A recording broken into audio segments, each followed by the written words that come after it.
Video আপনি দেখেন কিনা জানি না, একটা বাংলাদেশি ভক্ত সেলফি ভিডিওতে নিয়ে হামজাকে বারবার জিজ্ঞেস করতেছিল, হামজা চলে যাচ্ছিল, মানে আবার ডেকে ওনাকে যে ভাই লাস্ট একটা প্রশ্ন করি, যে এরকম বাংলাদেশের মানুষজন তো আপনারা অনেক ভালোবাসে, আপনি কি কখনো কোচ হওয়ার সুযোগ হইলে কোচ হবেন কিনা?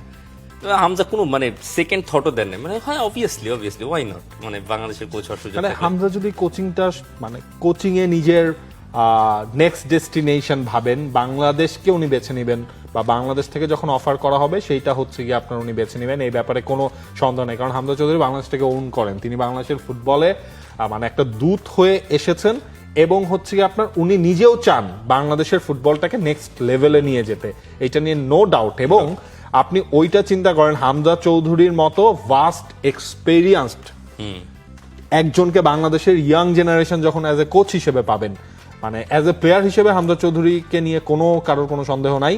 তিনি যা করছেন এই কন্টিনেন্টে, এই মানে এখনকার ফুটবলে, সেখান থেকে হামজা চৌধুরী কোচ হলেও সেইটা হবে একটা ব্লেসিং বাংলাদেশের জন্য।